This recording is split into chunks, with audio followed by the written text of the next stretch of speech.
Mas Pras, Mas Hendy, terus kemudian Bu Risma. Atau Pak Ahok? Ya, nama Ahok ya. Saya mau tanyakan itu.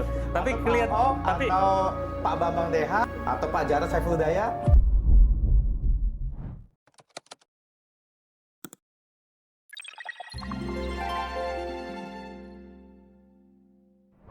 halo, ketemu lagi dengan Pak Deuntung dalam podcast obrolan santai di kos-kosan Terbiters.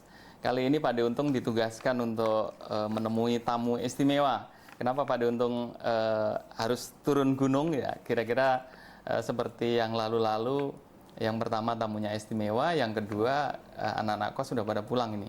Jadi tamu kita hari ini adalah Bapak Dwi Rio Sambodo, atau dipanggil Mas kali ya, supaya Boleh. kelihatan muda lah, supaya memang masih muda ya. Jadi namanya Mas Dwi Rio Sambodo, beliau politisi dari PDI Perjuangan. Beliau saat ini menjabat sebagai sekretaris fraksi di DPRD DKI, dan teman-teman harus tahu beliau ini sudah keempat periode keempat untuk menjadi anggota DPRD, dan bentar lagi siapa tahu kayaknya ketua DPD. Baik, kita temui langsung Mas Dwi Rio Sambodo. Selamat datang ya Mas. Selamat datang lah ya, untung lagi. Ya. Baik, kita langsung aja ya, ngobrolnya santai Mas. Ini ngobrolnya santai, jadi kita bisa sebenarnya ini kalau nggak puasa bisa sambil ngopi-ngopi nih, tapi karena kita puasa nanti kita sambil menunggu waktu buka puasa. Siap. Mas, panggilannya Mas Dwi, Mas Rio, atau Mas Sambodo nih? Mas Rio ya, baik. Mas Rio aktivis, dan di CV-nya nggak ada pengusaha. Kira termasuk pengusaha juga nggak? Pengusaha gagal. Pengusaha gagal ya? Belum ya. Biasa yang datang ke sini pengusaha, tapi saya kira beliau pasti punya lah di ini. Biasanya kalau anggota DPRD itu adalah kegiatan-kegiatan lain di luar itu. Bukan bakatnya sih. Oh, bukan bakatnya. Nggak bakat. Bakatnya memang aktivis ya. Baik, saya mau ngobrol tentang sedikit dulu lah pembukaannya. Pilkada atau pemilu, bahkan ya pilpres hampir selesai. Kalau pilpresnya, pilkadanya sudah dihitung. Kira-kira sekarang ini sedang apa calon anggota atau mungkin anggota-anggota DPRD DKI yang sudah terpilih itu? Kira-kira konsolidasinya apa menunggu pelantikan yang sebentar lagi ini? Oke. Ya, oke. Terima kasih Pak D. Untung. Tidak semua orang punya kesempatan ketemu dengan Pak D. Untung. Jadi saya adalah salah satu yang beruntung. Ya, alhamdulillah. Bejo ya. Terima kasih Pak D. Untung, kesempatannya bisa ketemu. Yang pasti begini Pak D. Untung, bahwa anggota DPRD DKI Jakarta itu kan punya masa bakti 5 tahun. Iya. Dilantik 26 Agustus 2019, selesainya 26 Agustus 2024. Sehingga ketika saat ini anggota DPRD baik yang terpilih kembali maupun tidak terpilih kembali pada pemilu 2024, otomatis aktivitas utamanya adalah menyelesaikan tupoksinya, tugas pokok fungsinya sebagai anggota dewan sampai 26 Agustus. Baik itu tupoksi dalam hal pengawasan, budgeting maupun legislasi. Jadi itu aktivitas sekaligus konsolidasi atau apapun namanya kayak gitu. Kurang lebih kayak gitu, Pak D. Untung. Ya, kalau yang sudah tidak terpilih kan biasanya ya gimana ya, mungkin gairahnya sudah nggak ada untuk mengontrol teman-teman yang sudah tidak terpilih ini. Kira-kira gimana nih Mas? Kalau soal gairah atau tidak gairah, menurut saya baik terpilih atau tidak terpilih bisa saja terkena penyakit tidak bergairah, kan begitu kan? Atau memiliki bakat bergairah, baik terpilih atau tidak terpilih. Itu kembali pada komitmen moral perjuangannya kan, kayak gitu. Karena bagaimanapun juga keberadaan setiap anggota DPRD itu kan adalah mandat dan amanat kepercayaan dari warga yang kemudian disokong oleh fasilitasi yang juga itu merupakan miliknya warga atau rakyat, yang itu mau tidak mau patut dipenuhi oleh setiap anggota dewan untuk sampai selesai dalam masa jabatan. Itu yang pertama. Yang kedua, kalau saya misalnya di Komisi A, kebetulan saya sekarang Komisi A, sebelumnya pernah di Komisi E dan Komisi C, saya lihat setelah pemilu, dalam beberapa aktivitas rapat, nampaknya bagi teman-teman saya yang terpilih atau tidak terpilih, mereka masih semangat mengikuti rapat kerja, mengikuti koordinasi, komunikasi di WhatsApp grup juga masih aktif. Itu paling tidak potret saya di alat kelengkapan dewan yang saya naungi, yaitu di Komisi A, bidang pemerintahan dan pertanahan. Nah, jadi kayak gitu Pak Diuntung. Artinya masih tetap ini ya, mereka tetap komitmen dengan dengan katakanlah teken kontraknya sampai 25 Agustus itu ya. Malah ada persepsi kebalik. Mumpung masih jadi anggota dewan nih, kita optimalkan aktivitas sebagai anggota dewannya. Justru ada persepsi itu juga di sebagian teman-teman saya yang sudah tidak terpilih ya. Berapa persen sih Mas yang kemarin mencalonkan kembali terus kemudian tidak terpilih itu banyak nggak sih? Ada dari 106 kurang lebih 56 orang tidak terpilih lagi. 50 orang terpilih lagi. Dari PDI? Dari PDI Perjuangan? Dari PDI Perjuangan ada 12. Oh, banyak yang terpilih kembali dari 25. Karena yang 5 itu sudah tidak lagi mencalonkan. Oh, karena memang tidak mencalonkan ya. Baik tidak mencalonkan, baik juga yang ke RI. Tinggal 20, yang 12 masih terpilih, yang 8 tidak terpilih. Dan kemudian karena sekarang fraksi PD Perjuangan rencananya tinggal 15 kursi dari 25 kursi, maka ada 3 pendatang baru. Oh, gitu. 3 ya, hanya 3 ya sebenarnya. 3 pendatang baru, dan kemudian 12 dari incumbent. 3 nih artis bukan? Salah satunya ada Mbak Cica Kuswoyo. Oh, tapi Mbak Cica itu pencalonan yang kedua kalinya. Oh, untuk yang kedua kalinya. Ya, kayak gitu. Artinya tetap memang artis itu menjadi magnet juga ya?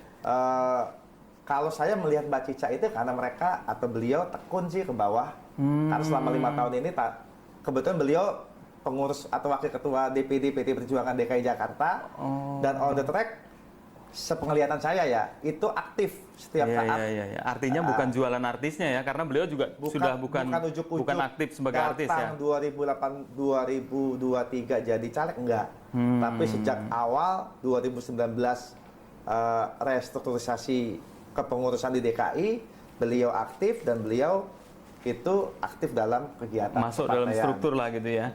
Nah sebenarnya yang benar ini nih, jadi anggota dewan itu tidak hanya jualan artisnya, tetapi dia juga harus menjadi aktivis yang benar-benar giat di partai politik. Betul. Lanjut tentang ini Mas, jadi dari 25 terus kemudian menjadi 15, ini termasuk penurunan yang luar biasa gitu ya. Dari yang nomor 1 sekarang menjadi nomor 2 ya? Nomor 2 artinya ketua DPRD kemungkinan akan lepas kemungkinan ya, tapi nanti kan masih siapa tahu. Ada nggak teguran dari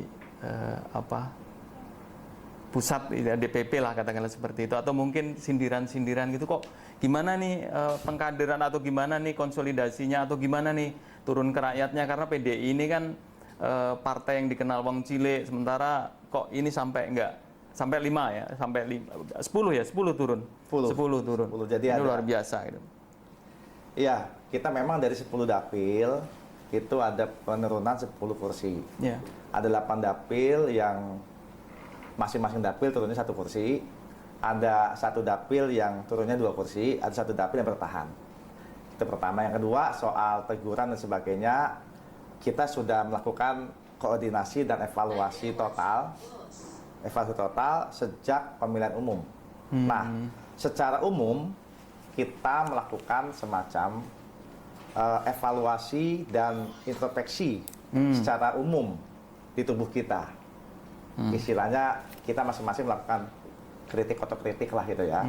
Jadi kita nggak pada posisi salah menyalahkan, tetapi anggap saja ini kalau memang sebuah introspeksi adalah introspeksi kolektif, introspeksi keseluruhan, introspeksi yang utuh satu sama lainnya, bahwa kita ada yang kurang sehingga kemudian masyarakat itu akhirnya mensikapi dengan kepercayaan yang makin menurun gitu. Nah ini sebagai introspeksi kita, anggap saja sebagai hikmah. Jadi kita tidak atau belum pada posisi yang siapa yang bersalah, siapa yang tidak bersalah, dan sebagainya. Kayak gitu Pak Diuntung. Mas Rio ini kan sudah pengalaman ya luar biasa ya menurut saya 4 periode berturut-turut dan satu kali masuk, satu kali calon langsung jadi ini kan artinya tahu betul apa celah dan mungkin kelemahan gitu ya. Ini kira-kira ini kan mungkin yang pertama kali PDI ini turun sampai 10 ini ya. Jadi apa sih sebenarnya menurut Mas Rio atau mungkin evaluasi dari teman-teman di DPD maupun mungkin di PP juga melakukan evaluasi. Pak Diuntung, jadi gini, PDI Perjuangan itu kan memang partai yang dirintis lama panjang, puluhan tahun, gitu. Kalau lihat dari tracking lurusnya itu dari 1973, walaupun tahun 99 berubah menjadi PDI Perjuangan. Tapi kalau mau tarik lagi, mungkin dari zaman PNI tanggal 4 Juli 1927 gitu. Artinya gini, PDI Perjuangan sebagai sebuah gerakan politik kepartaian itu sudah mengalami pasang surut, naik turun, pernah melambung unggul jauh dengan yang lainnya, pernah terperosok, jatuh. Bahkan ketika jatuh, pernah jatuh lagi. Gitu. Jadi tahun 99 kita itu unggul leading dengan angka 33-34%. Kemudian di DKI unggul juga 38,9%. Kemudian tahun 2004 terperosok, jatuh. Di nasional 18%. Kemudian di DKI menjadi 15%. Dari 38,9%. Itu jauh banget itu kan. Gitu. Jadi kalau DKI itu awal 30 kursi, tahun 99 jadi hanya 11 kursi. 99 ya. Tahun 2009 kita turun lagi. Jadi bayangin Pak Diuntung. Tahun 2004 sudah turun, 2009 turun lagi. Di DKI Jakarta dari 15 jadi 11 dari 11, sekian persen. Di nasional dari 18% jadi 14, sekian persen. Turun lagi. Turun lagi. Kursi kita memang 11, tetapi harusnya kan kalau 2004 11 dari 75 kursi total. Tahun 2009 kita itu 11 kursi dari total 94 kursi. Jadi persentase turun. Ya, gitu. Nah, kemudian PDI Perjuangan pernah melesat unggul lagi tahun 2014. Di Jakarta 2014. Dari 11 kursi menjadi 28 kursi. 200% naik. 2019 kita kurang 3 kursi. Sekarang kurang 10 kursi. Jadi kita mengalami pasangan surut, naik turun, dan kita hikmahi ini sebagai sebuah proses dialektika. Siklus yang harus kita hadapi, dan ini memperteguh dan memperkukuh kita sebagai kader partai untuk selalu eling, mawas, dan siap siaga setiap saat karena zaman ini terus berubah dan bergerak. Lebih kayak gitu Pak Di. Kalau dilihat sebenarnya kan PDI ini berkuasa gitu ya. Sekarang ini suka atau tidak suka 2024 ini masih berkuasa. Tapi di detik-detik terakhir kemarin sepertinya menjadi faktor yang agak signifikan sehingga dinamika politik ini tidak terlalu menguntungkan. Saya nggak tahu apakah ini asumsi saya benar atau tidak. Kalau menurut Mas Rio gimana? Detik-detik terakhir menjelang pemilu. Ya memang politik itu kan cair. Karena politik itu kan sesungguhnya adalah satu jalan yang berada di atas rel dinamika keseimbangan.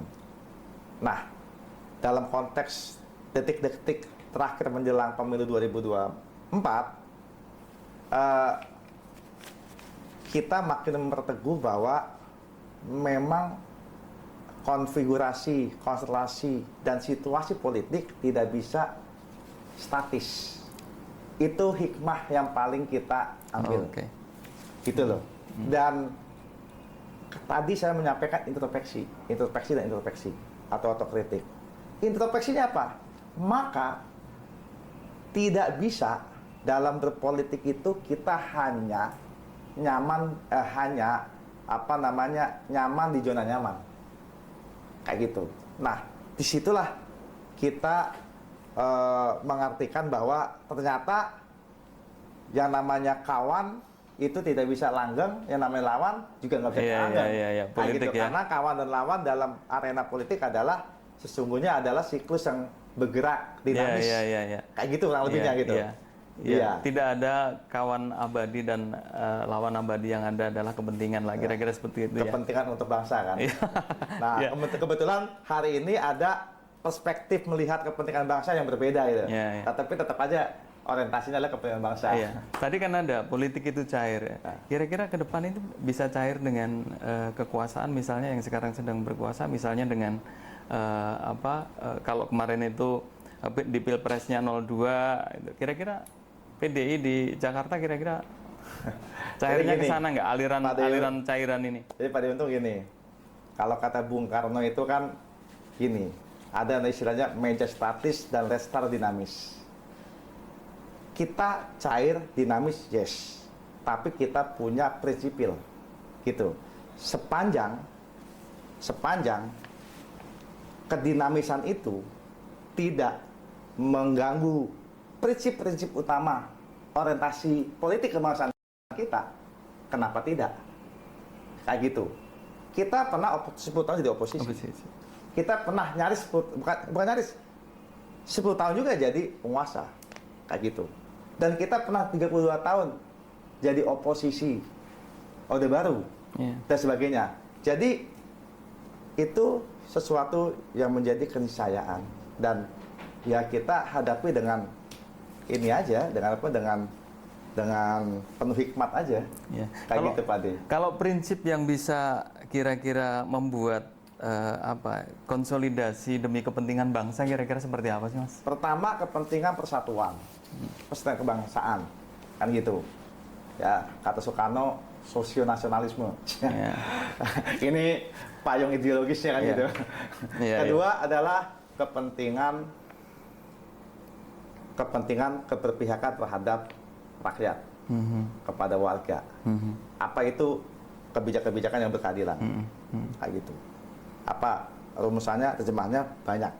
Ada sektor perdagangan, perekonomian, pendidikan, kesehatan, kependudukan, dan sebagainya. Sepanjang prinsip-prinsip ini kita ketemu, kenapa tidak?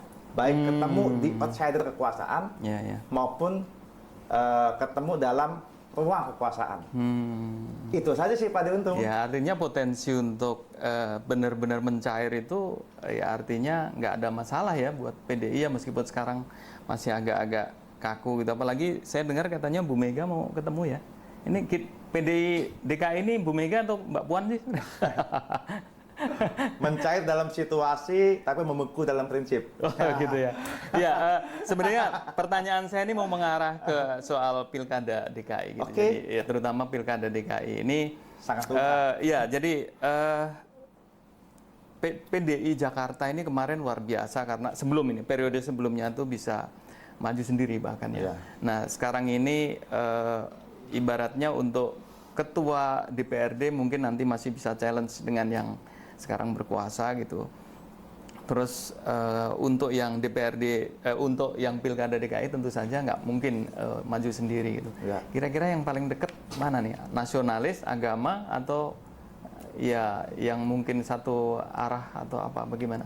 Jadi gini Pak De Untung.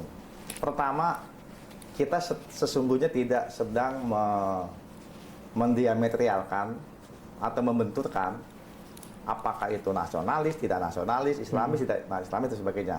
Karena kita meyakini bahwa seluruh kekuatan politik yang berpartisipasi dalam langkah-langkah konstitusional pemilihan umum itu sudah satu kesepakatan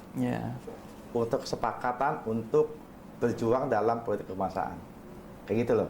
Jadi hari ini ketika bicara Pilkada DKI Jakarta, kita melihat dalam aspek yang cair seperti itu, dalam aspek yang inklusif seperti itu, sehingga kita tidak mendikotomikan kita kita apakah nasionalis, yang sana tidak nasionalis, dan sebaliknya.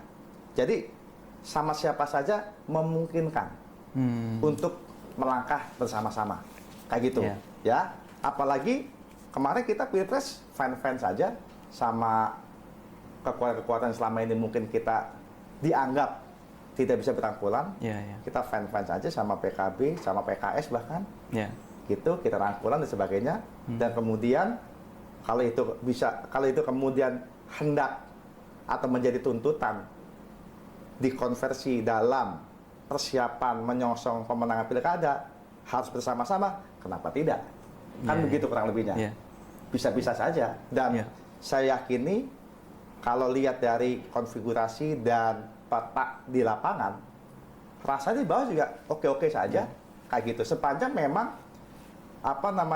orientasi politik kepentingan kebangsaannya itu sama di DKI Jakarta, bisa-bisa saja, kayak gitu. Iya, saya kira 15 kursi bukan suara yang main-main, bukan kursi yang main-main gitu. Kalau partai-partai atau fraksi yang mungkin 8-10 pun berani bersuara gitu. Saya kira PDIP saya kira juga punya tantangan tersendiri gitu untuk mengajukan, nggak mungkin nggak punya calon gitu ya. 15 suara itu, 15 kursi itu nggak main-main gitu. Artinya suara kedua setelah suara terbanyak gitu. Itu kira-kira kalau DKI siapa Mas yang sudah, ya kalau kita tahu misalnya partai yang PKS sudah jelas lah suaranya seperti apa atau kemana orangnya, kadernya seperti apa, nggak mungkin kader dari luar gitu. Kemudian yang katakanlah yang kedua nanti PDI, yang ketiga Golkar atau mungkin ada Gerindra, kayaknya udah punya calon masing-masing. Saya belum pernah dengar, atau kita kayaknya pengen dengar dari termasuk generasi muda ini Mas ini Mas Rio ini saya kira nih masih muda. Pasti sudah punya calon meskipun sekedar bisik-bisik di dalam partai gitu. Ya artinya gini, kalau saya tegaskan dulu ya, pertama ya. Jadi untuk kita dengan siapa dengan siapa, apa dengan apa, kita oke-oke saja. Apalagi hari ini psikopolitik pasca pilpres itu juga kan tidak bisa diabaikan begitu saja. Bahwa ada kedekatan emosional politik pasca pilpres antara misalnya 01, 03 dengan 02, kayak gitu ya. Konkretnya nih kan.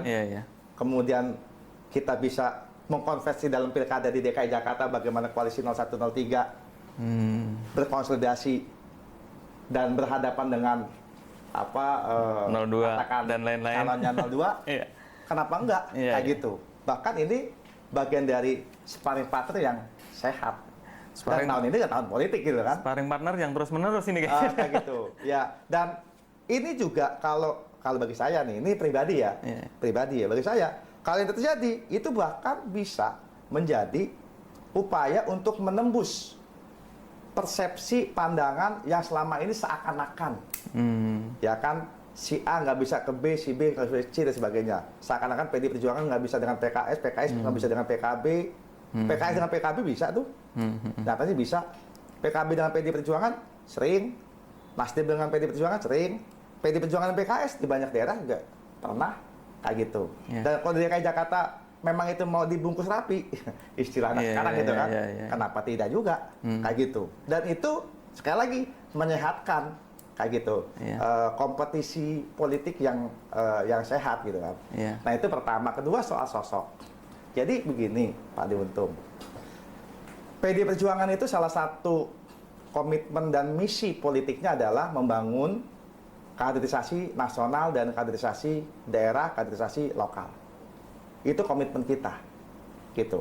Nah, oleh sebab itu, maka PDI Perjuangan selama ini berupaya untuk melahirkan, menelurkan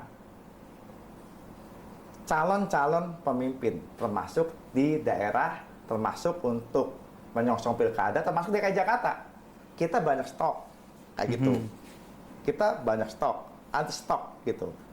Kalau di lokal, kader lokal misalnya ada Mas Pras, ketua DPRD hari ini itu 10 tahun itu, ya kan. Di Ormas juga malang melintang, di partai juga malang melintang dan sebagainya.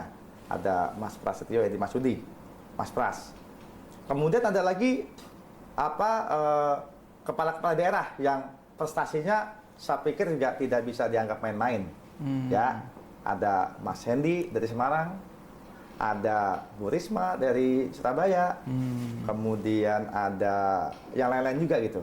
Yang ini juga nggak bisa dianggap main-main. Ada yang lain juga gitu. Nah ini beberapa nama-nama gitu, yang menurut saya itu adalah case atau contoh. Contoh dari personalia kader PD Perjuangan yang melewati masa-masa tempaan kaderisasi yang ada di partai. Iya, ya dari 3 Mas Pras, Mas Hendy, terus kemudian Bu Risma. Atau Pak Ahok? Ya, nama Ahok ya. Saya mau tanyakan itu. Tapi atau Pak Ahok, atau Pak Bambang Deha. Surabaya. Atau Wali Kota Surabaya, mantan Ketua DPD PD Perjuangan DKI Jakarta, ya walaupun PLT gitu, atau Pak Jarod Saiful Hidayat. Jadi ada banyak stok gitu kan. Itu saya kan nyebut spontannya sudah terhitung 7 ya. Nanti belum lagi yang lain-lain gitu kan. Karena Pak Deuntung kan nanyanya kan nggak ancang-ancang kan. Kalau ancang-ancang saya siapkan 29 nama. Iya. Tapi nomor 2, artinya posisi kursi di DPRD nomor 2. Kalau seandainya nanti di pilkada di nomor 2 kan kira-kira bisa mau nggak sih PDI itu? Misalnya saya menangkap dari jawabannya Mas Rio ini kayaknya ini duet dengan Anies nih kayaknya nih. Kira-kira mau nggak kalau seandainya diduetkan dengan Anies dan menjadi nomor 2? Pertanyaan itu juga sama dengan pertanyaan bisa nggak yang lain nomor 2 kita nomor 1. Kan begitu ya, lebihnya. Ya. Kalau yang lain jawabnya kenapa enggak, ya kita juga kenapa enggak gitu. Semua mungkin saja. Namun dalam obsesi politik daerah atau lokal kedaerahan di DKI Jakarta, tentu kita berkehendak untuk bisa leading di nomor menjadi gubernur atau calon gubernur, gitu kan. Tapi sekali lagi, politik itu dinamis. Itu semua bisa melihat situasi dan kondisi. Tetapi sebagai obsesi tentu loh, namanya obsesi kan. Kalau obsesinya aja enggak fight, bagaimana untuk pemenangannya gitu. Kita sama anak-anak aja kan suka menekankan kan, gantungkanlah citamu setinggi bintang-bintang di langit. Kurang lebih kayak gitu Pak Deuntung. Oke, kita berjalan lagi ke arah Jakarta ke depan ini ya. Ada undang-undang DKJ yang sudah disetujui, terus kemudian ibu kota yang pindah gitu. Kira-kira apakah Jakarta masih seksi gitu ya? Terus apakah kira-kira tantangan ke depan kepala daerah menurut Mas Rio apa nih? Yang sudah 4 periode artinya saya kira sudah tergambar nih. Kalau enggak pengaruh misalnya seperti itu. Apa yang dipersiapkan atau gambaran dari PDI Perjuangan politik ke depan? Ini menarik nih, pertanyaan Pak Deuntung soal Jakarta.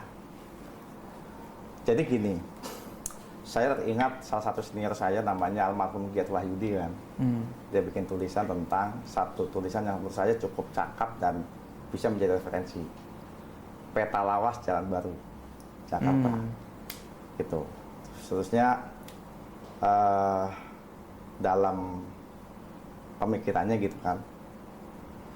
Kita melihat Jakarta itu kan nggak bisa sepotong-sepotong Mas, Pak Deuntung.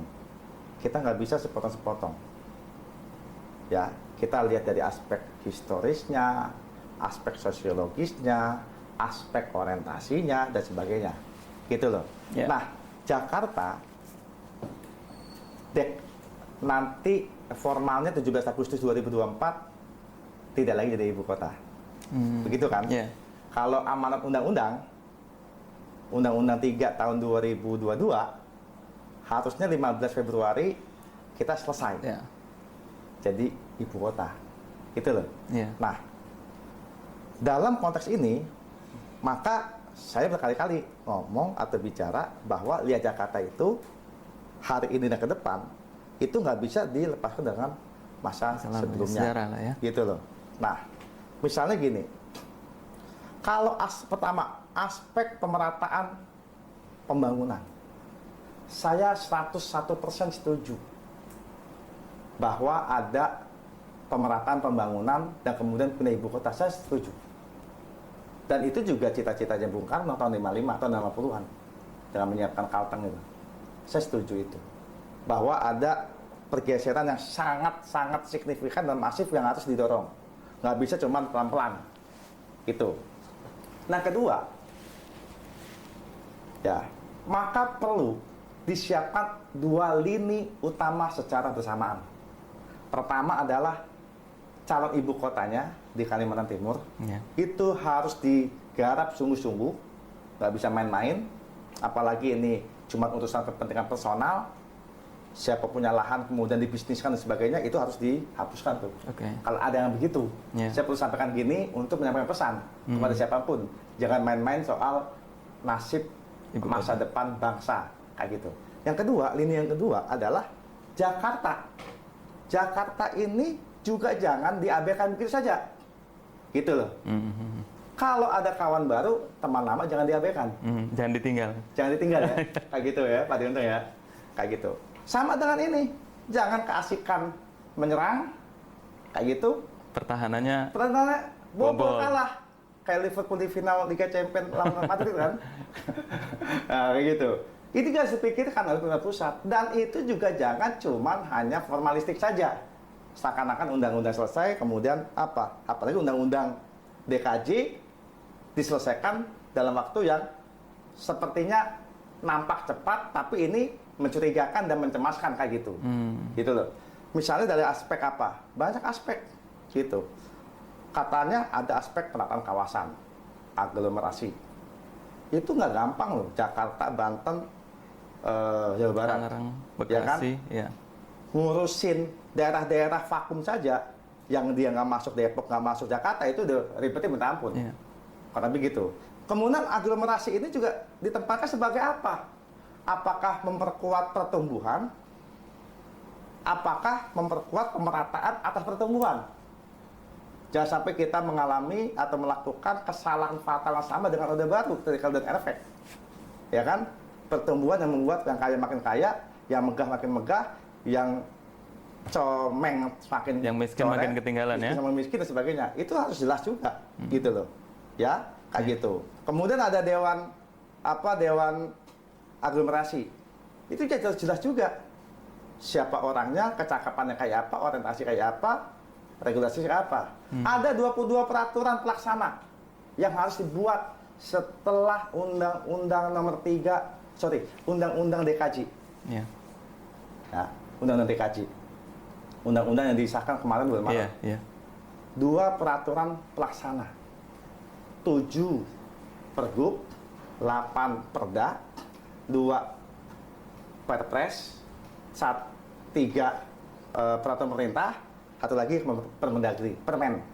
22 peraturan. 22. Ya? Paling enggak hari ini terinvent 22. Itu juga harus teknis dan taktis. Nggak lagi ngomong ngawang-ngawang. Saya kebetulan anggota Pansus Jakarta Pasca IKN. Kayak gitu, kemarin saya suarakan itu. Seperti itu. Bagaimana kemudian peraturan pelaksana yang di luar jangkauan DPRD dan DKI Jakarta, seperti Permen, Perpres, peraturan PP, itu betul-betul harus diperhatikan kebutuhan pembangunan daerah. Kayak gitu. Jangan sampai ini hanya menjadi distribusi kebijakan yang elitis, yang hanya top down belaka. Tapi harus 2, top down dan bottom up. Kearifan lokal Jakartanya harus dimunculkan secara kuat. Kayak gitu. Jakarta itu bukan hanya gedung-gedung yang mewah loh. Jakarta itu juga banyak persoalan warga miskin, kampung kota yang kumuh dan sebagainya. Kayak gitu loh. Itu yang kedua. Mau saya sampaikan? Yang berikutnya harus diingat oleh kita semua, ini sekaligus juga merefleksikan kepada seluruh penyelenggara negara terhadap Jakarta selama ini yang sering mengalami ahistoris, bahwa Jakarta itu ada karena amanat proklamasi. Jakarta itu dibentuk pemerintahan nasional kota Jakarta Raya oleh Suwiryo tanggal 2 September 1945. Itu amanat proklamasi 17 Agustus tahun 45. Hal-hal lain diselenggarakan dengan cara seksama dan dalam waktu sesingkat-singkatnya. Kayak gitu. Artinya apa? Jakarta itu harus dibangun sesuai dengan orientasi cita-cita proklamasi. Kayak gitu. Dan Jakarta juga sebetulnya sejak tahun 51, tahun 57 oleh Wali Kota Samsul Rijal itu sudah punya master plan, kereta bawah tanah dan sebagainya. Kayak gitu loh. Ya, di mana semua master plan itu sempat teraborsi oleh praktek politik Orde Baru gitu kan, yang tidak berintegrasi. Jadi itu juga harus diperhatikan kayak gitu loh. Itu harus diperhatikan juga. Jangan sampai ini kemudian kita lihat kota global. Kota globalnya hati-hati loh, Pak Diuntung. Kelihatan indah, kota global. Dulu ke Bung Karno di master plan juga sudah bilang, megah dan cantik, tapi yang berkeadilan. Kota global kalau tidak hati-hati ini akan menjadi yang kaya semakin kaya. Nanti modelnya kayak PIK, Pondok Indah, kayak Kelapa Gading dan sebagainya. Sementara nih, kan jadi Jakarta itu kan kalau kita lihat tuh kan terdiri dari dua sumber ya. Pertama ada historis administratif politik, yaitu tadi saya cerita aman proklamasi 2 September seperti dan kawan-kawan membentuk pemerintah kota Jakarta Raya. Yang kedua adalah ada yang namanya faktor lokal demografi politik, di mana Jakarta atau kota Jakarta adalah kumpulan kampung kota. Dia bukan dibuat sebagai kota, dan itu harus diperhatikan. Kalau enggak, itu nanti akan terpinggir semua tuh. Yang Betawi makin terpinggir. Besok aglomerasi tuh mungkin lari ke daerah mana namanya Bandung segala macam. Itu yang harus kita hindari kayak gitu loh. Yang tengah jadi ke pinggir, yang orang luar jadi ke tengah. Masuk, Nah itu yang mesti disiasati secara cermat dan cerdas. Ya masuk sebenarnya kalau masuknya dari Jawa, dari ini seperti saya ini sih nggak apa-apa ya. Kalau masuknya dari luar itu agak bahaya tuh. Tapi gini Mas. Ya masuknya sebagai sesama anak bangsa nggak masalah gitu kan. Tetapi kemudian masuk ada motif invasi ya itu harus dihindari gitu kan. Bahaya itu. Invasi zaman kini kan. Ya, saya mendengar jawaban Mas Rio ini kayaknya ini Pilkada DKI masih membara. Terus ini soal ibu kota ini juga membara juga ini. Apalagi kalau nanti jadi gubernur, yang jadi gubernurnya ini ya mungkin tidak terlalu setuju dengan dengan konsep misalnya undang-undang DKJ sekarang gitu. Kira-kira apa nih? Ini apakah nanti bukan masyarakat juga yang jadi korban nih? Sementara ada dua kekuatan, yang satu ingin bertahan, yang satu ya mau bertahan juga gitu dengan alasan sudah anggarannya sudah begini, sudah ada konsep lama, dan di sini juga ada pertahanan. Sini juga sebenarnya konsep lama, misalnya kereta bawah tanah dan lain-lain. Itu kira-kira bagaimana ini ke depan? Ini kayaknya agak pusing juga ini. Masyarakat nanti kayaknya menjadi bingung juga. Jadi gini, kita ini kan dibalut oleh kesadaran dan kewajiban konstitusional. Itu paling untung. Ini clear dulu nih. Gitu. Artinya apa? Artinya ketika undang-undang itu sudah menjadi regulasi dan peraturan perundang-undangan yang sah, kita tentu harus taat. Konsisten ya. Bisa enggak? Harus taat. Kita harus taat. Udah. Sebagai negara hukum itu. tentu saja. Betul, negara hukum bukan negara kekuasaan. Dan kita nggak mau berseparatis dan berdisintegrasi gitu. Kita clear gitu kan, kayak gitu. Nah, walaupun katakanlah kita itu berseberangan secara politik dengan pemerintah nasional, di tingkat nasional misalnya katakan begitu ya. Siap. Ketika kita katakan menang di pilkada, kita katakan ya, doain aja menang lah ya. PD Perjuangan menang ya, dengan siapapun juga gitu kan. Amin. Siapapun pasangan yang penting menang kan. Oke, kita tetap taat jalankan itu. Namun, yang hendak kita perkuat dan perhebat adalah soal implementasi. Keorientasiannya. Artinya tidak ada penolakan ya. Sekedar tetap ya. Itu undang-undang hanya menjadi macan kertas. Hanya menjadi kayak hiasan mimpi, aja lah gitu ya. Kayak gitu loh. Atau menjadi pembenaran bagi terkoyak-koyaknya kepentingan masyarakat secara umum, masyarakat secara luas, Ya. gitu. Hanya menjadi kebijakan yang elitis, kayak gitu. Bukan menjadi kebijakan yang melahirkan kepentingan semua buat semua, seperti pidato 1 Juni 45 kan gitu. Ya, betul. Kurang lebih kayak gitu. Ya. Makanya tadi saya bilang, misalnya soal penataan integrasi, bagaimana menghindari ego teritorial. Ketika kita penanganan sampah, transportasi dan sebagainya harus ada integrasi, gitu loh. Kemudian bagaimana keberpihakan kebijakan, salah satu isu strategis adalah pertanahan misalnya. Bagaimana kemudian Jakarta yang sudah semakin komersil, ke depan makin dikomersilkan secara meluas di daerah kawasan aglomerasi, tidak menjadikan warga yang selama ini termarginalkan semakin terpinggirkan. Gitu loh. Betul. Tapi mereka lah yang harus menjadi subjek pembangunan. Baik. Bukan sebaliknya. Kayak gitu loh. Nah, itu harus dipertegas secara taktis dan teknis dalam 22 peraturan pelaksana. Gitu loh. Ada pergub, ada perda, ada PP, ada permen, ada perpres. Jadi itu peraturan pelaksana itu harus bisa nyambung nyawanya dengan orientasi yang tadi saya sampaikan. Kayak gitu. Dan saya rasa ini menjadi komitmen kolektif, komitmen bersama segenap pemangku kepentingan, stakeholder maupun pemilik kepentingan atau shareholder yang ada di Jakarta maupun daerah aglomerasi yang nanti akan ditata. Baik. Begitu Pak Ade. Baik, luar biasa ya hari ini sebenarnya cair banget gitu. Artinya banyak hal yang sebenarnya kita nggak tahu menjadi jelas gitu. Obrolannya santai dengan Mas Rio dan beliau apa istilahnya bidangnya banget lah gitu ya untuk Jakarta. Dan terakhir dari jawaban terakhir saya mengambil kesimpulan adem kok, tidak membara gitu. Meskipun ada sedikit gesekan tapi ya masih adem, artinya tetap menerima karena sudah ada undang-undang. Baik, mungkin satu saat nanti ketika Mas Rio masih berkenan, siapa tahu Mas Rio masih berkenan Wajib. untuk ngobrol lagi, kita akan sambung. Dan kali ini kita cukupkan sekian. Terima kasih teman-teman untuk perhatiannya. Selamat berkarya dan selalu bersyukur. Terima kasih Mas Rio. Terima kasih, selamat Terima kasih, berkarya. Pak Rio. Terima kasih. Assalamualaikum warahmatullahi wabarakatuh.